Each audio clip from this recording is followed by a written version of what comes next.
Namaste. This is part 4 of the best advice I can give to a dead person and their families. Okay, so when you get to the spirit realm, what I call the spirit realm, the non-physical home, our true home, our home from homes, you see, this illusion, this illusory realm that we are living in, is more a dream in our mind than anything else. Have you ever had one of those dreams where you could have swore it was real? This is like one of those dreams that you could have swore that there's real, but it's not. It's not. It's as real as it needs to be for us to be able to experience the wide and rich array of experiences desired in any one lifetime. Now, as soon as the entity gets to the spirit realm, the first thing that will usually happen after they have left you see, often they will jump out of their body, they will then go into the light. Once they've gone through the light, they will get to an in-between state, usually, which is some people call the void, and other people will skip the void part entirely, or might only be in the void for a fraction of a second. So it seems like there's not even a discontinuation. But there's an in-between zone, which I call the void realm, but it's not really the void realm. It's a void-like realm. Now, once you've gotten past that, you go into the light, you go through the light, you then go into what some people call the orientation area. Now, this can happen before the life review or after. The life review part always happens for every single person, but for some people, it's just a quick brushing over the life, because if you leave this life knowing that you have fulfilled pretty much, there's always a few things that you've left undone. There's always a few things that you've left incomplete, unfinished business.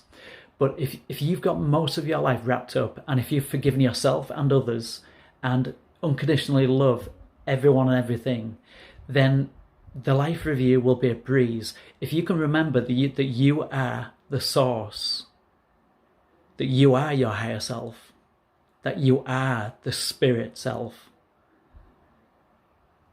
that you weren't a human being seeking a spiritual experience, but you were a spirit seeking and having a human experience.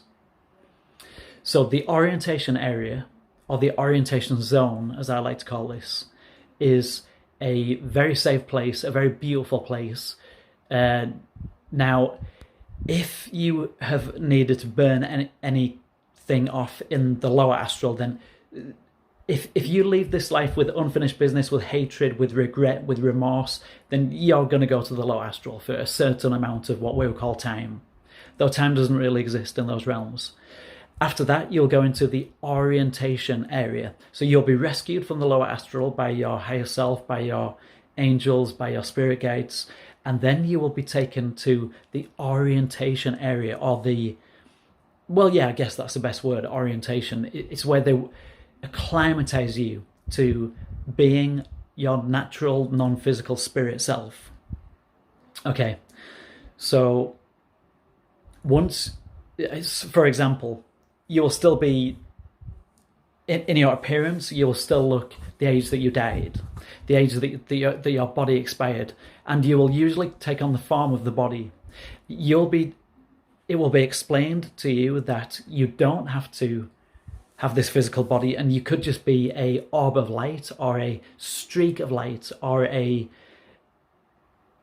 whatever image you desire to formulate yourself, to transmute yourself into. Now, interestingly, and not surprisingly, many humanly incarnated entities who have had many human experiences on Earth will almost certainly be breathing air, even in the spirit realm.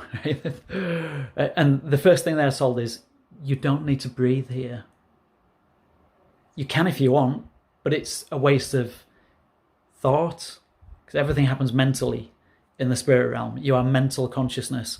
You are thought. You are divine thought. So there is human thought and there is divine thought. You are divine thought. You are spirit, psychic spirit awareness.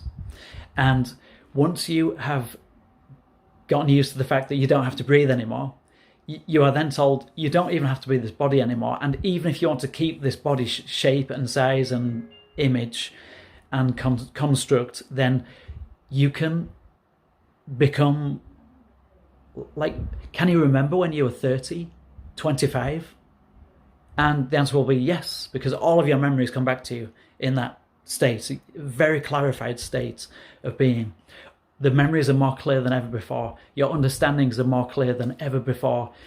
Your clarity is more clear than you've ever had it before on this earth. Nothing compares to the spirit realm, to our home.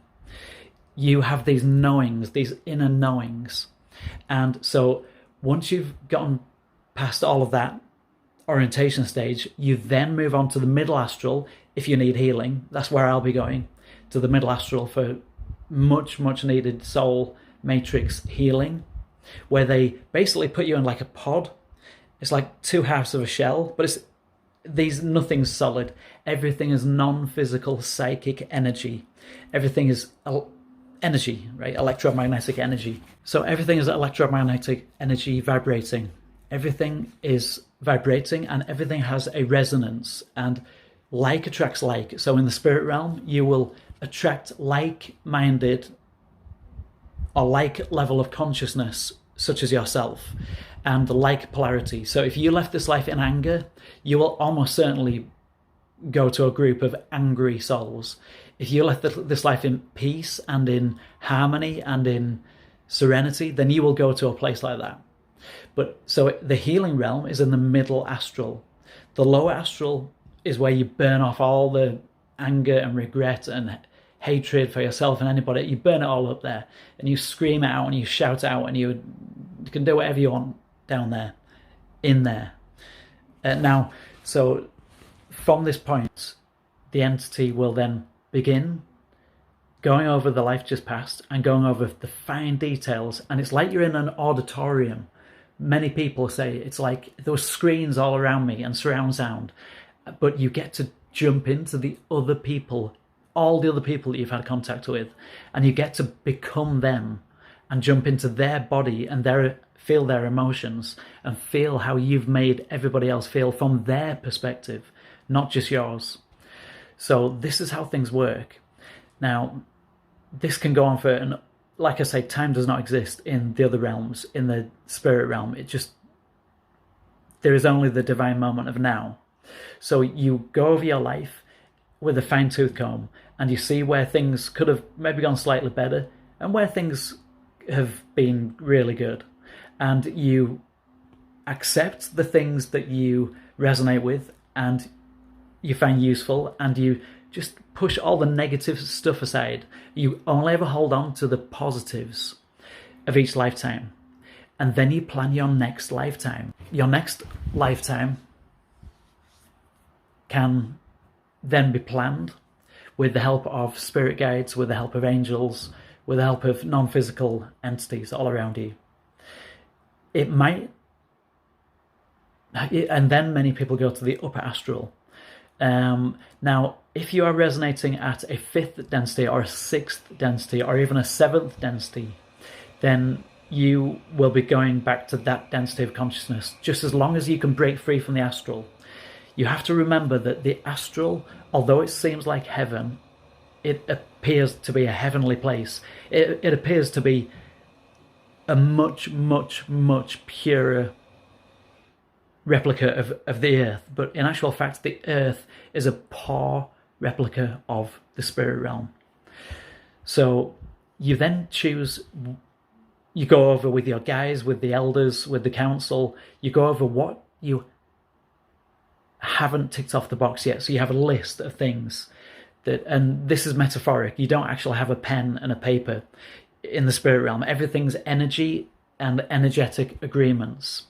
Everything's co-resonance, and everything's to do with frequency and frequency match. Okay, so like attracts like. So, and then you will plan on your next incarnation.